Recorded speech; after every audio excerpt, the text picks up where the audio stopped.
I'll probably let my wife do most of this, but our testimony tonight is going to be coming from my daughter, a woman who has, in the past 2 to 3 years, done a 180 in her life and has put her eyes on Jesus and has been making the steps necessary to overcome things in her life as well as draw closer to Him. And for that, I am thankful.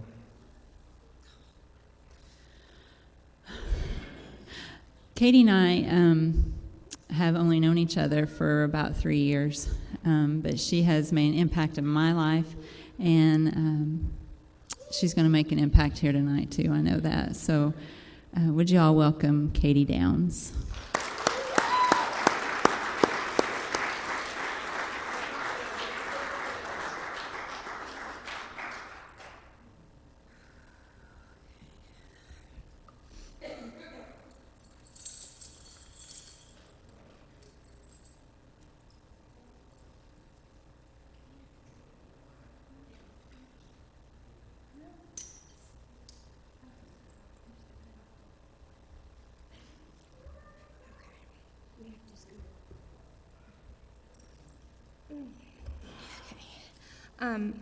I'm Katie, and this is Margot. She's my service dog, and she takes care of me.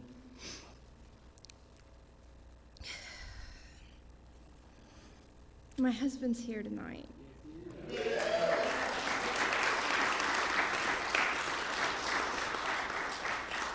And it's not because he's not in pain, it's because he's here for me. Okay. My hurt and habit is self-harm. It really became a problem when I got sick in 2015.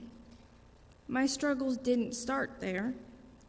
I had symptoms even as a child. The first time I remember having a panic attack, I must have been 3 or 4 years old. It wasn't over anything horrible. It was simply my mom sending me to my room. I cried so hard, I couldn't breathe. We inhaled and exhaled together until I caught my breath. My illness lies. It says, "You're a burden. You're unwanted. You've worn out your welcome." It says, "The people around you are only there out of obligation." It warns me, one misstep and they won't want you around anymore. It screams, "You're annoying, you're unlovable, why are you even here?" This pressure builds up in my chest. And then there's this feeling of desperation to make it stop. That's when I turn to self-harm. I pull out my hair. I bite myself. I cut my arms. I ripped one of my fingernails completely off piece by piece. In 2015, I had a psychotic break. I was admitted into a stress unit 5 times that year. I was in a constant state of anxiety. I had high highs and very low lows. 1 minute, I was irritable, and the next, terrified. My delusions convinced me that people wanted to hurt me. I was too afraid to leave my house, but I was too restless to stay in it. I would try to run away. My husband or my mother would catch up to me in a vehicle and convince me to get in. Sometimes I wanted to die. Sometimes it felt like I really was dying. When unmedicated, I see people who are not there. I believe that people want to hurt me. I'm afraid a driver might swerve and hit me on purpose. At times, I think the doctors might hurt me, maybe kill me. In November 2015, I was admitted on a judge-ordered 72-hour hold. The hallucinations wouldn't stop. I couldn't sleep. I pulled every hair out on both of my eyebrows. It took years to get me on the right combination of medications. At my lowest, I was in a deep, dark place. I was a prisoner of my own mind. I was trapped in a reality without love. It was worse than that. I was trapped in a reality where people wanted me to hurt. My illness did what my illness does. I believed my isolation was chosen by the people around me. That kind of rejection is agonizing. You just want to kill the part of you that nobody wants, that part that makes you bad and wrong. And the only way to kill that part of you is to kill all of you. I locked myself in a bathroom while my family tried to decide whether to call the police or not. I sat on that bathroom floor with cuts on my arms, sobbing because my heart was broken. My family couldn't possibly love me. I was a problem, a nuisance, a burden. I couldn't give anything. All I did was take. While I was wishing I could be loved, my family was just outside the door loving me. At our very core, we need love. We were meant to be around others. You can strip away everything except God. In between the moments of terror and agony, God was there. It was hard to see him at first. I imagine it's similar to becoming blind and learning how to sense when other people are around. You can hear them breathing. You can smell their shampoo or the coffee on their breath. There is no limit to the pain that one person can experience.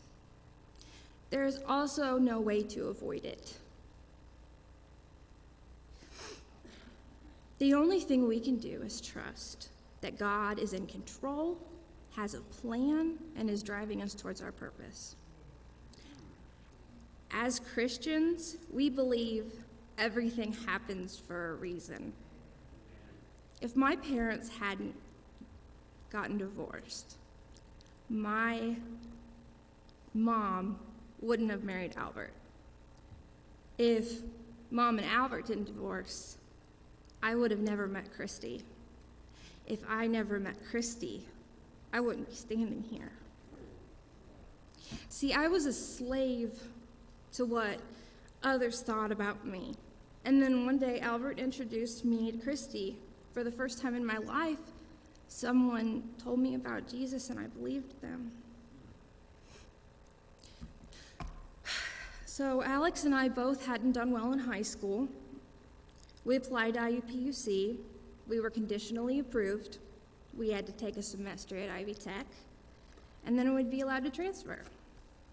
While at Ivy Tech, I was inducted into the Honor Society Phi Theta Kappa.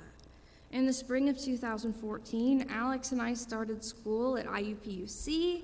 We got engaged. We found out that we were accepted into Indiana University Bloomington. I left Kohl's, where I had been the top credit card salesman. It felt like everything was falling into place. That August, Alex and I moved to Bloomington on the 15th, got married on the 20th, and started school on the 25th. We had done it. We had climbed our academic ladder, but then I couldn't leave our apartment. I cried all the time. Even at home with Alex, I didn't engage in conversation. I slept on the couch. Eventually, Alex convinced me to see an IU campus psychiatrist. I was diagnosed with generalized anxiety disorder and put on medication. I took the rest of that semester off. I tried again in the spring, But I became paranoid. That March is when I had my breakdown. So we moved home. I started therapy and more medication, and I was diagnosed with schizoaffective disorder. Schizoaffective disorder is a combination of bipolar and schizophrenia. Like I said before, as Christians, we believe everything happens for a reason. If I hadn't gotten sick, I wouldn't have needed a caretaker. If my husband hadn't fallen ill, he wouldn't have needed help with my care. If Albert hadn't gotten fired, he wouldn't have been able to have me stay with him and Christy. If I hadn't started staying in Crothersville, I would have never walked into the sanctuary. So I could have stayed in Bloomington and completed my degree, but instead, God has me here talking in front of you. He's given me the opportunity to pursue ministry and to raise awareness through Margot's page. Even so, it is incredibly hard to go from an independent, successful person to someone who is completely reliant on other people. Sometimes people look at my illness and try to fix me or offer optimism. They tell me about all the things I can still accomplish. Sometimes they tell me that I can get back to the way I was. I don't want to get back to the way I was. There's nothing like a tragedy to make you really see yourself. Without my illness, I would have never come to Jesus. What's a thorn in your side when you have eternity with God? Just like Paul, God has equipped me with what I need to live with this. So, someone has to administer my medication. I can't complete simple tasks, but I have Jesus. I can't drive. I have intrusive thoughts, but I have Jesus. This church and Celebrate Recovery have healed me in ways that I Margot, be quiet.